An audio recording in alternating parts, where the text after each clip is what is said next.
The very same week, we're seeing ISIS soldiers blitzing through Iraq and Syria, and a dozen people on our continent arrested for allegedly trying to join ISIS and terrorists overseas.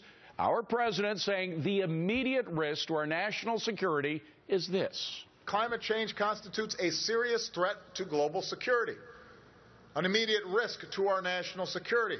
And make no mistake, it will impact how our military defends our country. Is he right? Hi, everybody. I'm David Asen. Welcome to Forbes on Fox on this Memorial Day weekend. Let's go in focus to find out with Rich Karlgaard, Mike Ozanian, Sabrina Schaefer, Bill Baldwin, John Tamney, and Bruce Japsen. Rich, what do you make of this?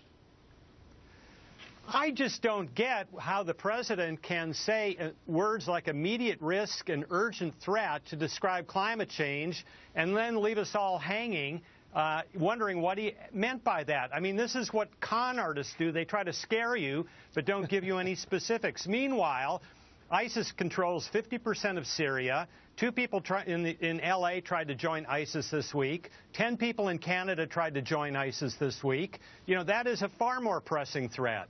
And Bruce, it's a matter of emphasis, particularly when you're talking to military guys. You want to focus on the enemy. And this is, by the way, we're not cherry picking here. Let me just quote the president's speech. He says, "This brings me to the challenge I want to focus on today, and that's the urgent need to combat and adapt to climate change." So that's his priority. Yeah, I think, well, he probably should explain it a little more, but let me try to help him out here. There's, if we are having floods and tornadoes and the climate change is here, an immediate threat, if we are directing National Guard troops to fill sandbags on the Mississippi River banks and so forth and do all these other things, there is a problem. I mean, it's not necessarily that it's bigger than terrorism, but it is something that needs to be addressed if we're going to have more issues like this with people going hungry because of droughts and all that other stuff. But Sabrina, he literally blames terrorism on climate change. Again, not my words. Let's play his. Severe drought helped to create the instability in Nigeria that was exploited by the terrorist group Boko Haram. It's now believed that drought and crop failures and high food prices helped fuel the early unrest in Syria, which descended into civil war in the heart of the Middle East. So it's not evil, it's not radical Islam, it's climate change.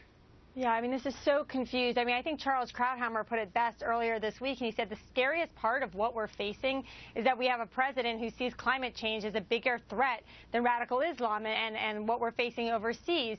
And the fact that he used the U.S. Coast Guard's commencement as a point to sort of push this radical agenda, in my book, is so unpresidential. And he, in effect, said to them, to these cadets, he said, you know, if you don't support my agenda on climate change, then somehow you're serving dishonorably. I found that really offensive. Well, Mike, that is the point. He was talking to young men and women who are probably going to go to war at some point. They're not going to go to war with climate change. They're going to go to war with the most vicious enemy in our lifetime. Yeah, you're absolutely right, David. And this country has been kept safe by the men and women in our armed services for over 200 years, despite the fact we've had climate change for over 200 years, because our armed services had kept us safe from enemies who have tried to destroy us.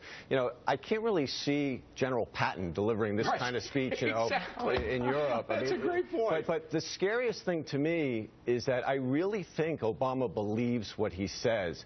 And I think that's a big problem about why things have gotten worse in the Middle East and why there's this disconnect with our military. Well, Bill, Obama might believe what he says. The president might believe this is the #1 priority, but American people don't. Climate change is way down in their list of priorities. Well, I'll tell you why I'm worried about the climate. It is not because I think that Florida is going to be inundated next year.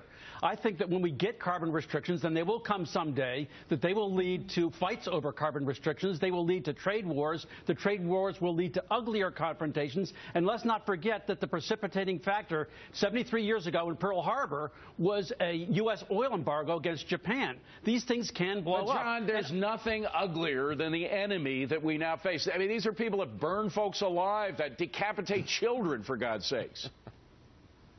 Well, I think they're both equally threatening just because I think they speak to the infantilization of U.S. policy. In one case, we have weather fanatics who want to reshape the economy chasing what is merely a theory.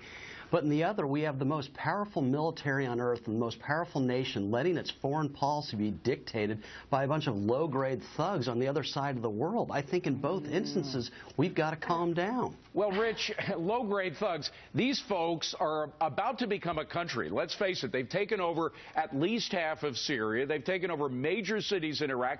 If they become a country, the last terrorist group that became a country was Afghanistan in 2000. We know where that led, right up to 9/11. It could do us harm. Yeah, you know, the Nazis were considered low-grade thugs in the late 1920s and early 1930s, and then they took over a country and acquired great weaponry, and that could still happen today with Islamic Jihad. But this climate change stuff, my God, I mean, look, you know, some of my colleagues on this panel, they want to blame everything, hurricanes, tornadoes, famines, on climate change. I mean, we had the Irish potato famine in the 1840s. Was that due to climate change? Was the Galveston hurricane, Bruce? the Johnston flood? I mean, those great, you know, I think Rich is referring to you, Bruce. Go ahead. I think it's a resources issue. I think it's a resources issue. And in Washington, they're not prioritizing anything right now. And if you are taking resources away from the National Guard, whether it's a flood or whatever it is, and you are directing them toward some natural disaster, whether it's brought on by climate change or whatever, I think that the president should elaborate and say, listen. Go ahead.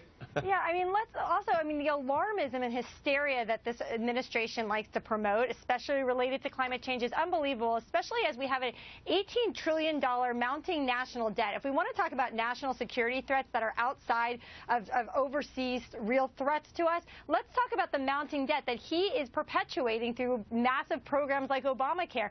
This is all about the president trying to push through legislation that he has failed to do. He wants it, he wants his policies to succeed. They will not. To Rich's point, let's talk about something. We know Israel. We know that ISIS is cutting off our heads. We know that ISIS is threatening us on our doorstep. We don't know what's going to happen with climate change. I agree with you, David, on both of those points, except there's one little thing that you haven't really gotten to. What? ISIS is a great, great evil, but it's a local evil. It's a Middle East evil. It's not reaching our shores. But it is reaching our shores, Mike. Yeah. We are just people this week who are involved in ISIS trying to go over there and fight with them. Yeah, the terrorism that they're spreading has already reached our shores. Tell that to the people in Boston that it hasn't reached our shores.